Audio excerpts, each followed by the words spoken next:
인간의 몸 깊숙한 곳에는 약 31억 6천만 개의 유전 문자를 보관하고 있는 장엄한 도서관이 존재한다. 겉보기에는 침묵하고 있는 듯한 그 유전자 코드들은 생명의 설계도만을 간직하고 있는 것이 아니라 격동의 과거 속에 묻혀있던 흔적들까지 조용히 기록하고 있다. 여러 과학 연구에 따르면 수천 년 전 세계는 격렬한 충돌의 물결에 휩쓸렸고 그 시대의 상처는 오늘날에도 우리 몸의 세포 하나하나 속에서 메아리치고 있다.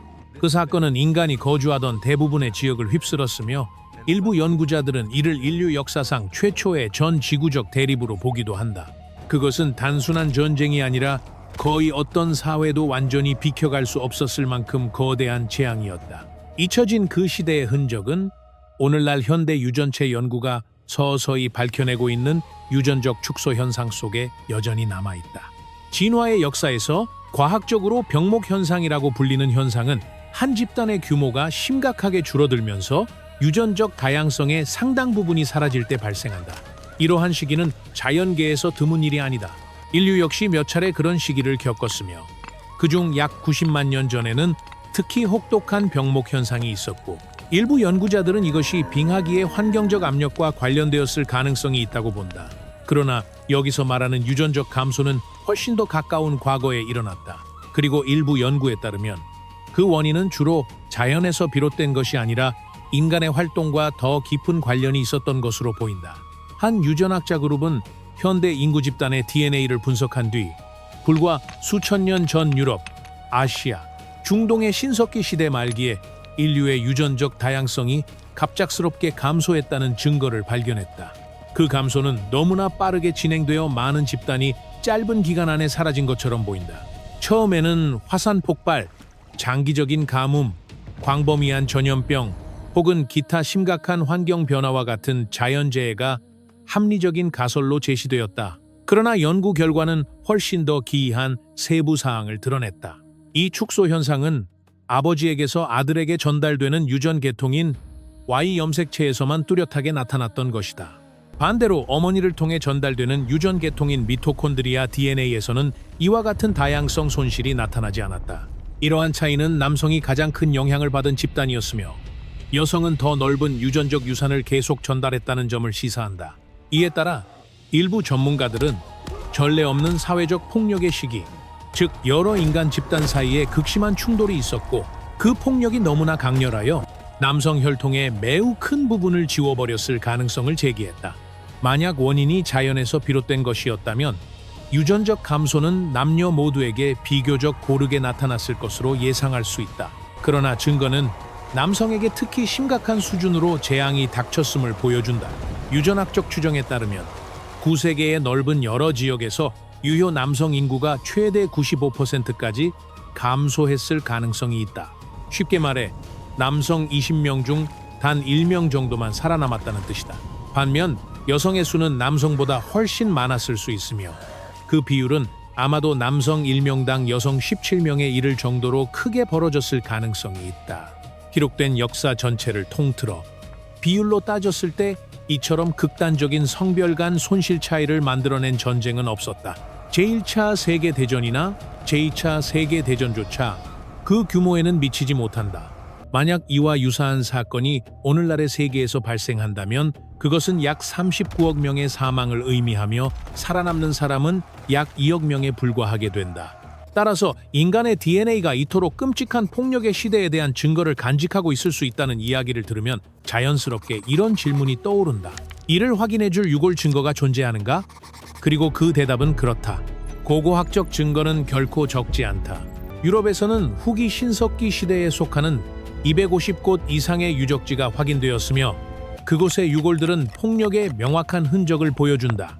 전반적으로 이 시기의 개인들은 이전이나 이후의 여러 집단에 비해 훨씬 더 심각한 신체적 손상을 입은 상태로 발견되는 경우가 많다.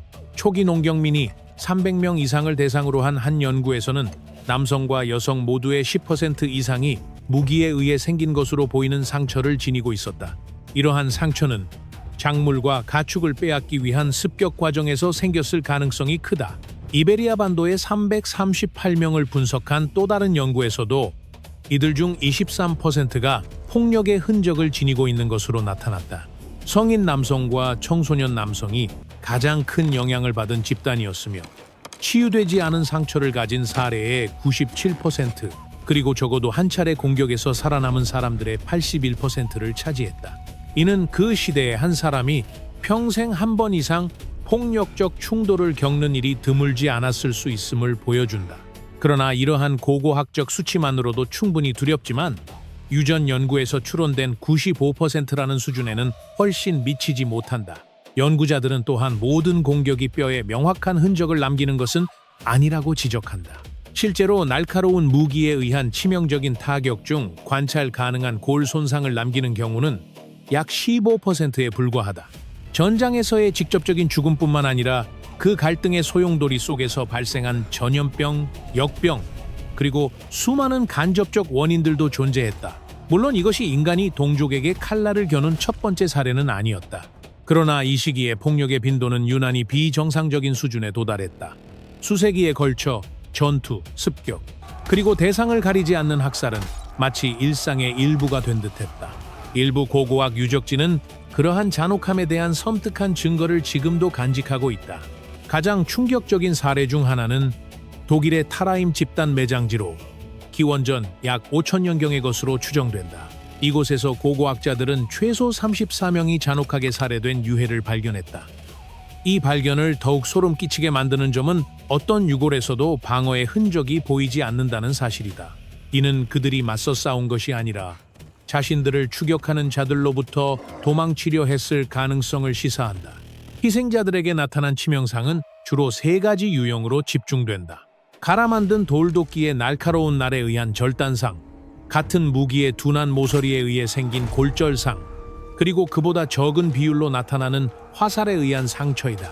화살 상처는 단 3명의 희생자에게서만 확인되었다. 두개골 분석 결과 공격자들은 거의 항상 머리를 직접 겨냥했던 것으로 보인다. 34명 중 30명이 치명적인 두개골 외상을 입었으며 많은 경우 이미 생명을 앗아가기에 충분한 상처 위에 또 다른 상처가 겹쳐 있었다. 사망자 중에는 어린이 16명, 성인 남성 9명, 나이든 여성 7명이 포함되어 있었다. 그러나 주목할 만한 점은 젊은 여성이 전혀 없었다는 사실이다.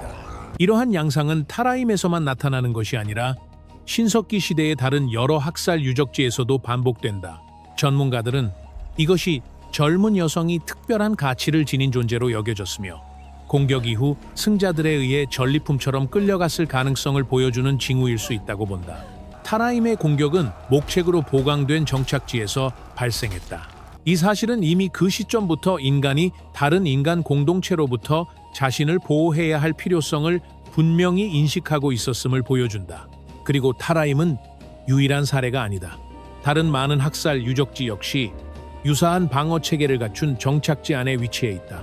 대표적인 예가 오스트리아의 슐레츠로, 이곳 역시 기원전 약 5천년경의 것으로 추정된다. 슐레츠에서는 파괴의 정도가 훨씬 더 참혹했다. 마을이 공격당한 뒤 약 200명의 희생자가 집단 무덤에 혼란스럽게 던져졌다.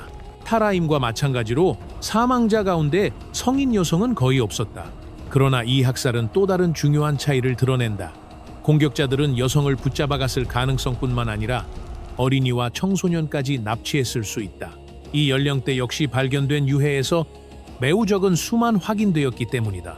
가장 불안감을 주는 점은 많은 희생자가 팔다리가 사라지고 두개골이 절단된 상태로 발견되었다는 사실이다. 이는 그들이 고문을 당하고 신체가 훼손되었을 가능성을 보여준다. 이러한 행위는 단순한 폭력의 폭발이 아니라 공격 집단의 특정한 관습에 속했을 가능성도 있다. 세계 여러 지역, 예를 들어 아시아의 여러 고대 공동체에서는 머리 사냥 관습이 비교적 널리 존재한 바 있다. 또 다른 두드러진 사례는 독일의 헤르크스하임 유적지이다. 이곳은 지금까지 알려진 가장 큰 선사시대 집단 매장지 중 하나로 여겨지며 기원전 약 5300년에서 4950년 사이의 것으로 추정된다. 외부 침입자들에 의해 파괴된 여러 유적지와 달리 헤르크스하임에서 고고학자들은 이러한 파괴적 행위의 주체였던 공동체 자체를 발견했을 가능성이 있다고 본다. 약 15헥타르 규모의 마을 가장자리에서 최소 80개의 집단 매장 구덩이가 발굴되었으며 그 안에는 엄청난 수의 희생자가 담겨 있었다. 그 수는 영아부터 노인까지 포함해 약 1, 0명에서 15, 0명에 이를 것으로 추정된다. 이를 현대 인구 규모에 비유하면 한 도시가 자신의 성벽 바로 옆에 80만 구가 넘는 시신을 담은 집단 묘지를 조성한 것과 다르지 않다. 이곳의 유해는 체계적인 처리 양상을 보여준다. 뼈는 부러져 있었고 두개골은 둘로 갈라졌으며 신체는 여러 부분으로 해체되어 있었다. 특히 머리가 특별한 방식으로 처리된 사례가 많다는 점 때문에 일부 연구자들은 두개골 숭배와 같은 형태의 의뢰가 존재했을 가능성을 제기했다. 그 의뢰에는 인체 조직을 섭취하는 행위가 포함되었을 수도 있다. 그 중에서도 뇌 조직은 지방 함량이 높다는 이유로 특별히 중요하게 여겨졌을 가능성이 있다. 고고학적 흔적은 혀가 잘려나갔을 가능성도 보여주며 뼈는 골수를 얻기 위해 으깨진 것으로 보인다.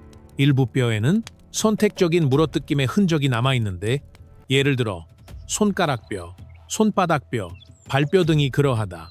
이는 신체의 모든 부위가 같은 방식으로 다루어진 것은 아니었음을 시사한다. 일부 시신은 조리된 것으로 보이며 심지어 꼬챙이에 꿰어 구워졌을 가능성이 있는 사례도 있다. 결국 희생자들의 유해는 다시 활용되기도 했다. 일부 뼈 조각은 컵으로 만들어졌고 일부는 장식품이 되었으며 또 일부는 정착지 입구의 말뚝에 꽂혀 정체성, 권력, 위협을 상징하는 섬뜩한 표식이 되었다. 말하자면 이 공동체와 마주치는 것은 당시 어떤 집단에게도 일어날 수 있는 최악의 일 중 하나였을 것이다. 그리고 그들을 피하는 일 역시 우리가 생각하는 것보다 훨씬 어려웠을 가능성이 크다. 발달된 교통수단이 없던 시기였음에도 그들은 놀라울 정도로 큰 규모의 전쟁을 수행할 수 있었다. 헤르크스하임의 희생자들은 여러 문화권에서 온 사람들이었으며 그 중에는 이 정착지에서 거의 500km 떨어진 곳에 살던 사람들도 있었다. 이는 이 공동체의 영향 범위 혹은 적어도 폭력적 접촉의 범위가 선사시대 사회에 대해 일반적으로 상상하는 것보다 훨씬 넓었음을 보여준다. 동위원소 분석 역시 사망자들이 하나의 집단에 속하지 않았음을 보여준다. 그들 가운데에는 사냥꾼, 채집민, 농민이 있었고 산악지역과 평야지역에서 온 사람들도 포함되어 있었다. 이 모든 징후는 하나의 차가운 결론을 향한다. 헤르크스하임 주민들은 매우 폭력적인 공동체였을 가능성이 있으며 넓은 범위에서 성공적인 습격을 수행할 능력을 갖추고 있었을 수 있다. 그것은 단지 잔혹함만이 아니라 전술적 기술, 조직 능력, 그리고 일정한 수준의 보급 체계까지 요구하는 일이었다. 가장 놀라운 점은 그들의 정착지가 신석기 시대 기준으로는 상당히 큰 규모로 여겨졌음에도 실제 거주민 수는 50명도 되지 않았을 가능성이 있다는 것이다. 이처럼 작은 공동체가 그토록 끔찍한 규모의 행위를 기획하고 실행할 수 있었다는 사실은 그들의 조직 효율성과 위험성을 더욱 두렵게 만든다. 그러나 헤르크스하임을 둘러싼 많은 의문은 여전히 풀리지 않은 채 남아있다. 희생자들의 정확한 정체는 지금까지도 밝혀지지 않았다. 그들은 전쟁 포로였을 수도 있고 노예였을 수도 있으며 혹은 단지 발을 들여서는 안 될 장소에 우연히 너무 가까이 다가간 불운한 여행자였을 수도 있다. 헤르크스하임 주민들의 운명 역시 그 못지않게 불분명하다. 일부 증거는 대량 학살 이후 얼마 지나지 않아 마을이 버려졌음을 보여주며 매장 이후 최대 거주 기간도 약 50년에 불과했던 것으로 보인다. 이는 어쩌면 다른 집단이 복수를 위해 찾아왔을 가능성을 떠올리게 한다. 분명한 것은 헤르크스하임이 지금까지 알려진 가장 섬뜩한 고고학 유적지 중 하나로 여전히 두드러진다는 사실이다. 그러나 더 두려운 점은 그러한 잔혹성이 고립된 예외가 아니었다는 것이다. 비슷하게 끔찍한 행위들은 여러 지역에서 기록되었다. 머리를 수집하던 전사들, 정강이뼈를 체계적으로 부러뜨리고 가져가던 공동체들, 외부인을 사냥해 학살하던 집단들, 심지어 적을 산채로 묻어버리던 전사들까지 존재했다. 폭력은 사용된 무기의 종류만큼이나 다양한 형태로 분출했다. 공격에는 둔기와 날카로운 도구가 모두 동원되었다. 도끼, 창, 활과 화살, 망치, 곤봉, 칼, 극계, 못, 돌망치, 그리고 여러 종류의 원시적 무기들이 사용되었다. 그러나 전투에 참여한 사람들에게 불행했던 점은 무기의 발전이 그에 상응하는 방어 능력의 발전으로 이어지지 않았다는 사실이다. 표준화된 갑옷은 존재하지 않았다. 당시의 전사들은 아마도 동물 가죽, 직물 혹은 얇은 식물 섬유층 정도를 몸에 걸쳤을 것이다. 그 시대의 삶은 모든 사람에게 혹독했지만 특히 전투 연령대의 남성들에게는 잔인했다. 성인까지 살아남는 것 자체가 이미 하나의 성취였다. 폭력이 널리 퍼진 탓에 평균 수명은 대략 20세에서 33세 사이에 머물렀다. 이것은 선사시대의 냉혹한 역설이었다. 당시 현생 인류는 영아 사망률까지 포함하더라도 그 이전까지 도달했던 가장 높은 평균 수명 수준 중 하나에 이르렀을 가능성이 있다. 그럼에도 15세를 넘긴 사람들조차 33세를 넘기기는 드물었다. 이처럼 암울한 그림 앞에서 피할 수 없는 질문이 떠오른다. 도대체 무슨 일이 벌어진 것인가? 왜 인간 공동체들은 서로 끊임없이 전쟁 상태에 있었던 것처럼 보이는가? 절대적인 답은 없지만 몇 가지 가설이 제시되어 있다. 가장 널리 받아들여지는 가설 중 하나는 이 폭력의 물결이 이른바 신석기 혁명, 즉 최초의 농업혁명과 관련되어 있다는 것이다. 이 시기에 많은 인간 집단은 점차 사냥과 채집 생활을 버리고 농민으로 정착하기 시작했다. 이러한 전 인구 증가를 가능가람한 게 이 모든 것은 인간이 이제 전쟁에 참여할 더 큰 집단을 조직할 수 있게 되었음을 의미했다. 동시에 마을은 매력적인 표적이 되었다.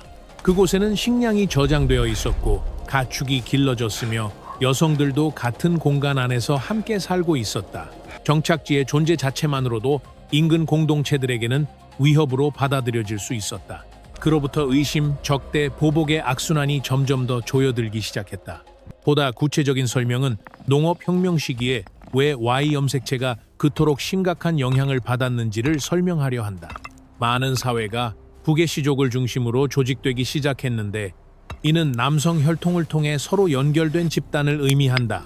신뢰가 사치였던 세계에서 같은 혈통의 남성들에게 의지하는 것은 어쩌면 가장 이해하기 쉬운 선택이었을 것이다.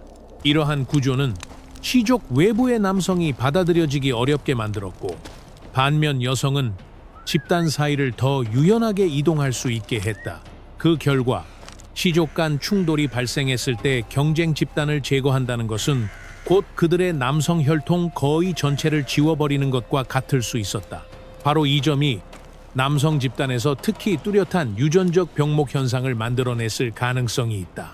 그러나 모든 연구자가 이 폭력 가설에 동의하는 것은 아니다. 다른 연구자 집단은 선형 분열이라고 불리는 보다 온건한 설명을 제안한다. 이 가설에 따르면 북의 시족들은 반드시 충돌을 거치지 않더라도 종종 더 작은 가지 집단으로 갈라졌다. 이러한 집단들은 주로 가까운 혈연 관계의 남성들로 구성되었기 때문에 그들의 혈통은 더 취약해졌고 시간이 지나며 사라지기 쉬웠다. 특히 불리한 환경 조건에서는 더욱 그러했다. 이러한 분열 과정, 생식 경쟁, 그리고 점진적인 쇠퇴는 곳곳에서 지속적인 학살이 벌어졌다고 가정하지 않더라도 Y 염색체의 다양성을 감소시킬 수 있다. 다시 말해, 많은 남성 혈통의 소멸은 전장에서 흘린 피에서만 비롯된 것이 아니라 사회 구조, 혼인, 이주, 그리고 여러 세대에 걸친 생존이라는 더 조용한 움직임들에서도 비롯되었을 수 있다. 그리고 물론 이 두 가지 설명이 동시에 옳을 가능성도 있다. 폭력과 상대적으로 피를 덜 흘리는 사회적 동력은 함께 존재하고 함께 작용하며 단계적으로 유효 남성 인구를 감소시켰을 수 있다. 부정할 수 없는 것은 거대한 사건이 실제로 일어났다는 사실이다. 그리고 그 감소의 흔적은 오늘날까지도 남아있다. 일부 인구 집단에서는 한때 사라졌던 유전적 다양성이 아직 완전히 회복되지 않았다. 과거에 그런 단절이 없었다면 우리가 사는 세계는 아마도 지금과는 매우 다른 모습을 하고 있었을 것이다. 그럼에도 전체적으로 보면 인류의 회복력은 놀라울 정도이다. 우리는 더 이상 사람이 서로 마주치자마자 죽일 수 있는 시대에 살고 있지 않다. 그러나 바로 그 사실은 또 다른 질문으로 이어진다. 그 모든 유혈 사태는 어떻게 점차 가라앉게 되었는가? 답은 그것들이 결코 완전히 사라진 적은 없다는 것이다. 시간이 흐르며 기술이 발전함에 따라 전쟁으로 인한 사망자 수는 절대적인 규모에서 점점 더 커졌을 수 있다. 그러나 인류의 인구는 파괴의 속도보다 더 빠르게 증가했다. 무역, 외교, 법, 상호 의존을 기반으로 한 더 복잡한 사회의 등장은 선사시대의 작은 공동체들을 지배했던 폭력적 본능을 어느 정도 억제하는 데 기여했다. 지난 약 600년을 되돌아보면 대규모 폭력의 감소는 사실 비교적 최근의 현상임을 알 수 있다. 특히 제2차 세계대전 이후에 이르러서야 인류는 매년 새롭게 발생하는 분쟁의 수가 비교적 지속적으로 감소하는 경향을 목격하기 시작했다. 믿기 어려울 수 있지만 오늘날 우리가 살아가는 세계는 신석기 시대의 조상들이 마주해야 했던 세계보다 훨씬 더 평화롭다. 그 시대의 흔적은 여전히 조용히 남아있다. 뼛속에, 오래된 두개골의 균열 속에, 그리고 우리가 지니고 있는 DNA에 보이지 않는 주름 속에 깊이 숨어있다. 그 시절을 온전히 기록한 연대기는 없다. 승자의 이름도 없고 패자의 마지막 말도 남아있지 않다. 남아있는 것은 흩어진 파편들 뿐이다. 집단 무덤, 잊혀진 두개골에 새겨진 상처, 버려진 마을, 그리고 수천 세대에 걸쳐 조용히 전해져온 유전적 기억, 고대 세계를 뒤덮었던 공포, 굶주림, 폭력은 긴 그림자가 되어 수천 년을 지나왔고 우리가 깨닫지 못하는 사이 오늘날의 인간을 형성하는 데 조용히 기여해왔다. 그렇다. 표면적으로 보면 세계는 거의 알아볼 수 없을 만큼 변했다. 도시는 솟아올랐고 왕국은 세워졌으며 법은 제정되었고 언어는 다듬어졌다. 이 모든 것은 한때 혼돈이었던 것 위에 질서를 세우기 위한 것이었다. 그러나 그 진보의 껍질 아래에는 아직 완전히 끝나지 않은 오래된 이야기가 남아있다. 서로를 향해 일어섰던 인간 공동체들의 이야기, 그리고 우리 몸속에서 아직도 조용히 울리고 있는 그 메아리의 이야기이다. 그러므로 신석기 시대의 과거는 단지 학살의 차가운 목록만이 아니다. 그것은 우리가 흔히 당연하게 여기는 평화가 사실은 수많은 폐허와 뼈, 그리고 이름을 잃은 기억들 위에 세워진 연약한 상태라는 사실을 일깨워준다. 그리고 오늘날 우리가 더 이상 30살이 되기 전에 죽을지도 모른다는 상시적인 공포 속에 살고 있지는 않다 해도 과거를 돌아보는 것만으로도 인류를 형성하는 데 일조했던 그 폭력이 결코 완전히 사라진 적이 없다는 사실을 이해하기에 충분하다. 그것은 단지 더 깊숙이 물러나 우리의 가장 오래된 기억의 층 속에 조용히 잠들어 있을 뿐이다.